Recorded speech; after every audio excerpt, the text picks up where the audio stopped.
So, welcome to Exploring the Philanthropic Ecosystem in Northern Communities. I'm here today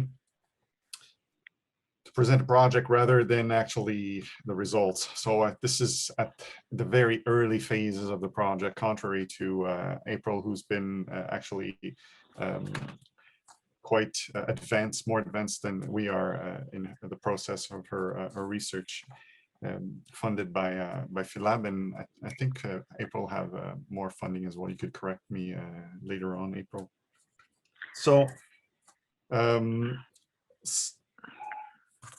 this is very strange. I can't move forward in my slides. Perhaps this is why.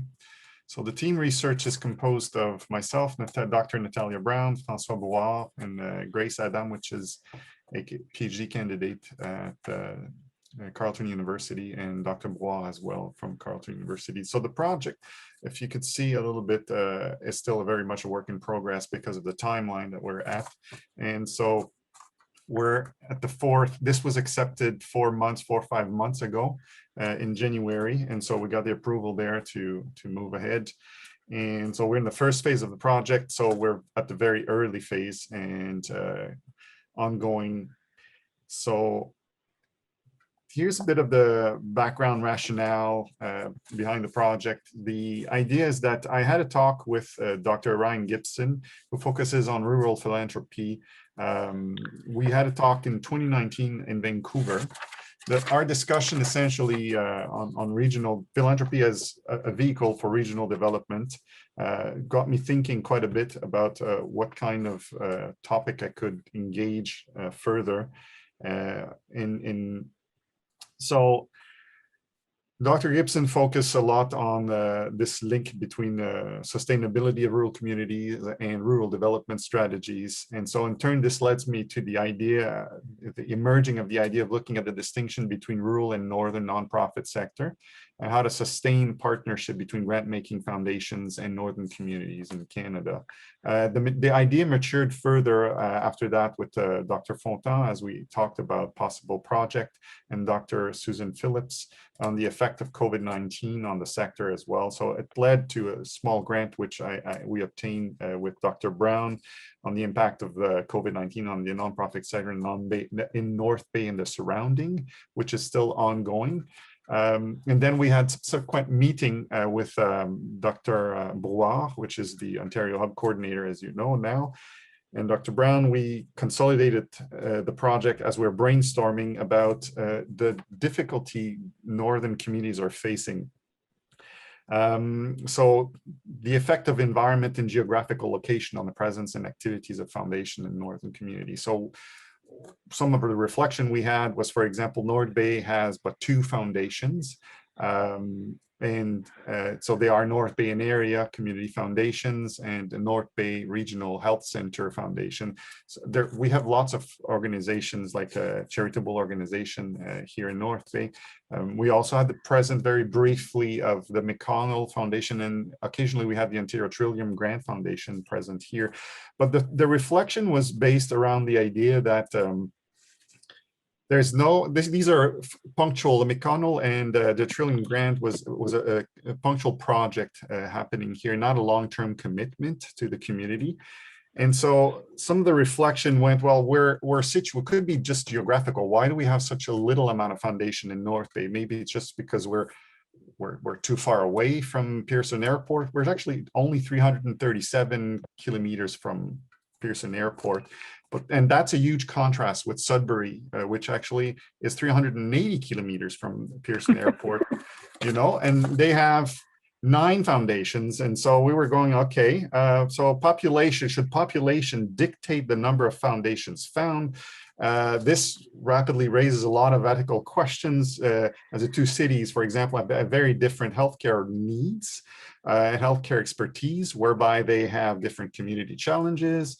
So, well, North Bay could equally benefit from a stronger presence of foundation on its territory. So you can see how this project really took off really rapidly as we were brainstorming about these ideas. So long-term commitment, we were asking ourselves to project in the North existed in perhaps, what if they were existing and very specific model of funding was in place when foundation were engaging in Northern community. And so if that's the case, were such models studied in their success to sustainability and to self-sufficiency? Or rather, perhaps focus was more on the completion of the project itself. So what kind of priority were given to funded projects? So again, lots of discussion brewed. How was the application process for granting grants application process and during COVID in contrast to pre-COVID era? So did the foundation witness a higher demand, for example, to finance Northern communities? How did the pandemic provided new opportunities to engage with remote communities in the North virtually? But as we could see with the challenge with the presentation with April, that's proven to be quite a challenge just to have access to proper internet connections. And so living in a city whose name has the word North, North Bay, and who prides itself in a slogan, North Bay, just north enough to be perfect. The first question that comes to mind as we were talking is perfect for what? Perfect for whom? Just enough for people from Toronto to feel in the far north, and far here is in brackets, or just enough for Torontonians to feel the adventures of the North. So this, we thought, would be a great opportunity for us to focus on the reason behind the timid presence of foundations or the unique challenges presented to foundation when they're operating in the North. So we looked at, to start, the objective for the project, even at its infancy, we're looking to contrast Quebec and Ontario eventually to northern areas, further northern areas in other parts of Canada and potentially other countries as well and territories, right? We can think of Sweden, Finland, Greenland. So we're currently, the first phase, we're engaging with the literature and we're expecting to find overlaps, the challenge presenting to foundation operating in the rural areas and in northern areas.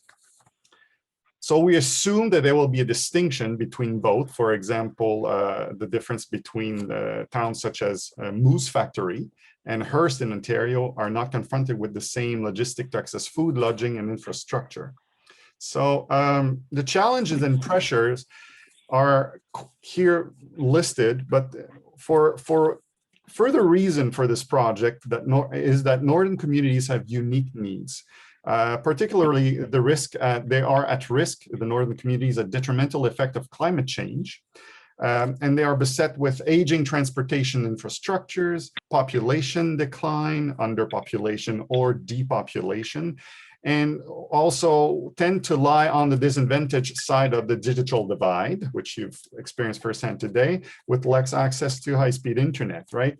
And so the digital divide is a serious issue. According to the OECD, Canada gets a D grade, surprise, for internet connectivity for fixed broadband and wireless broadband. In comparison with other countries, industrialized countries, we don't do too good. In 2019, just briefly, only 46.5% of the population in rural areas have broadband availability. The alternative is cellular network. And I have very delicious anecdote that I can tell you about my students having a hard time accessing material as they're engaging with their university courses online because they're further away. So it's a cellular network as an alternative is extremely expensive. And this begs the questions. We have about 1 in 5 Canadians who live in rural areas. So how does this challenge will be addressed? That's a huge question, interrogation mark, because if we're relying on the private sphere, we can think of, surprise, Starlinks, right? Elon Musk. This is $649 Canadian for the hardware purchase, and it's about $129 monthly for that service. So not quite sure that this is the way forward. So the landscape, as the challenge and pressures identified our geographical distance and low population density, population declining membership in traditional service organizations, small size and number of charities to receive philanthropic dollars. That's also an issue. Some of the research questions that we came up with as we were brainstorming on the question and applying as well for the first phase funding to PhiLab revolved around what is defining the philanthropic ecosystem in northern communities. Is there a representation of different types of philanthropic ecosystem and subsystem in the north? What structural barriers exist, if any, that affect the way philanthropy is conducted in the north? What is the significance of the role played by community foundation in northern communities? Any notable difference between private foundation and public foundations operating in the north? So again, we're at the stage now, we're doing a literature review, and we're proposing to contrast eventually the Abitibi-Témiscamingue region in Quebec and Sault-Ste-Marie, Algoma in Ontario. They were chosen essentially because of their proximity and geographical similarities. So the relevance here that we have, I think someone's mic is still open, by the way. I'm hearing some feedback in the background, so I don't know if so we could do that, address that issue. So the relevance of the project is here listed, correcting an apparent absence of research on philanthropy in northern communities in Canada. The distinction between rural and northern community, that's quite a bit of a challenge here. And so we have also the idea that the commitment to northern communities to, ooh, what's going on here? Can you guys still hear me? Yeah, we can still hear you. Okay, I just got a huge echo in my... We heard that too. Oh, okay, sorry, apologies about that. And so one of the first phase here is the literature review, and we've done, again, just before I'm going into the slides, I just wanted to underline that the Sustainable Development Goals is deeply connected with in getting involved further in northern communities. The motto, right, is leave no one behind from the Sustainable Development Goals. So obviously, we shouldn't forget the remote northern communities. And so some of the keywords that we've looked at is northern, remote, rural communities, philanthropy, charity, benevolence. Like we've listed a lot of different keywords. We've looked at public documents, annual reports, Canada Revenue Agency, we've looked at Statistic Canada. So there's quite a bit here. We've looked at speeches, database. We've covered all the database available from to Carleton University and to Nipissing University. Of course, Google Scholar is an easy one, but EBSCO, Open Dissertation, Sociological Abstract. So we've done our due diligence. It's still an ongoing process at this point. The second phase where we'll be establishing how funding is channeled in northern communities. Well, again, we'll compare further Quebec and Ontario's different initiatives and modes of deliveries. We'll identify different factors regarding northern Canadian communities, evaluate the success of foundation business and model in the north, assess the impact of COVID on the philanthropic ecosystem, and then disseminating, of course, the finding, which will be academic audience, summary reports, PhiLab publication, will publish in peer-reviewed journal as well. And so the next slide is interesting for us because as we're moving further into grasping the whole challenges to conduct such a research, which, by the way, we do have as a partner Community Foundations of Canada, and we also have a meeting planned next week with Mission Inclusion, which is formerly known as Les Œuvres du Cardinal Léger, I believe. And so we're still open to find new partners to conduct this research. But the challenges are, like you would expect, numerous. The challenges are just how we define things. So Revenue Canada and Statistic Canada and Local Health Integration Network don't necessarily place the North in the same spot. And so Canadians have many definitions of the North. A simple one is anything north of the 60th parallel. We could think of that. We also think of the North as Canada's Arctic from Ellesmere Island. And so you can see here the South, North Bay is right here. So as much as North Bay likes to think of itself as the North, indicates that according to Statistic Canada, it's in the South. So then there's a transition zone here in the middle, and then we're a northern transition zone, and then we're in the north. That's according to Statistic Canada.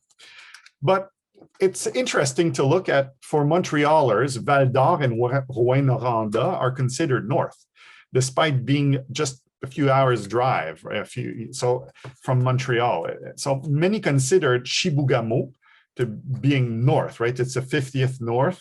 It's about the same latitude as, surprise, Kelowna in British Columbia. So how do we define the north or remote gets tricky, and I'll continue a bit on that route. So Statistic Canada's geographer thought about where the north could be just where the south ends and where the north begins. So their definition of nordicity actually have 16 different characteristics. And so there's southern limits of the boreal forest, for example, the presence of discontinuous permafrost, requirements from home, heating, community isolation, cost of living has been there, looking at Revenue Canada's formula for tax benefit based on remoteness. And that, again, opens another Pandora box, I think you say in English. It's the distance. Well, how do you define remoteness? Well, remoteness is a distance for a community that is determined by the distance to all the population centers. So geographical distance separating a spatial unit such as by some census, from nodes of activity, centers. So it gets more and more, how can I say, interesting as we're continuing trying to stop ourselves on one very specific definition of the North. Northern region covers almost 90%. If you look at Ontario, it's 90% of the province landmass that is considered to be a northern region. If we're looking at the definition here by the Local Health Integration Network. But the North in Ontario includes 144 municipalities, 10 territorial districts, 106 First Nation, and over 150 unincorporated communities. It includes about 46 local services boards. So again, quite a challenge for us here to try to see how we're going to define what will we adopt as the definition of the north of Ontario and northern Quebec. The North is also the home for a wide variety of languages and First Nation. You know, just because I come from Montreal, approximately 16% of Northern Ontario's population identifies French as their first language. It's so compared to 4.1% of the population overall in Ontario. So, and 37% of Northern Ontario lives in what is defined as rural area. So area that has less than 1,000 people. So again, a lot here to unpack. So as you can see in the slide, and I'm going to go further here, we can see that Hearst, which residents in North Bay think of Timmins and Hearst as being far north. However, Fort Severn here seems to be the far north if you look at the map. Attawapiskat, which hit the news quite a lot, is even further up. But what's intriguing here is the fact that Ottawa and North Bay are almost on the same line and the Greater Sudbury, but they are, according to this map, belonging to the north. So what we would call the north east of Ontario and the northwest of Ontario, where Thunder Bay is located.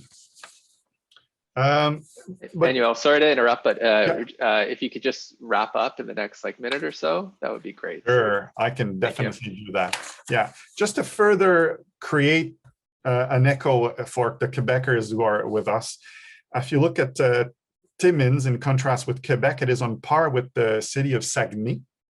Hearst is lower than Sept-Îles in Quebec, and Fermont in northern Quebec. Fermont, it's close to Labrador, right? It's in par almost with Attawapiskat, which is located right here.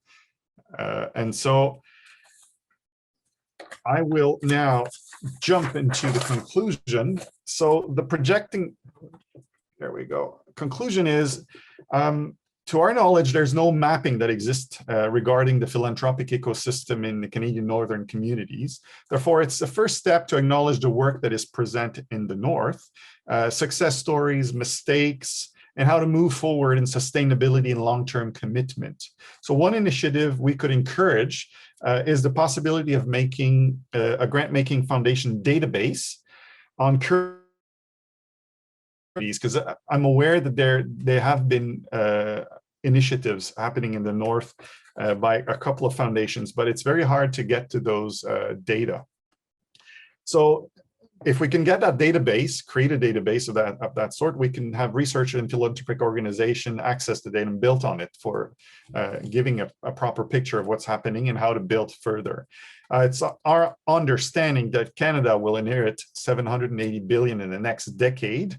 So the country has a dense support of infrastructure for philanthropy, from tradition to digital. So little is known, however, about the plan to address the needs of Canadian northern communities and how this will be developed or prioritized in decades to come.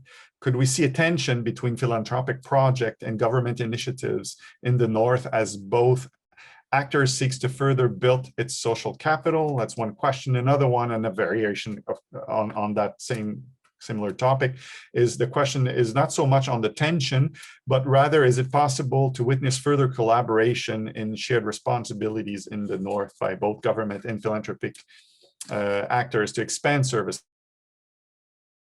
to communities? So the project seeks to encourage the beginning of a conversation in the ecosystem between strategic actors in both sides of the spectrum, the state and the nonprofit sector. And again, I'll finish with saying that the project is in line with the SDG, and they are a key entry point to advocate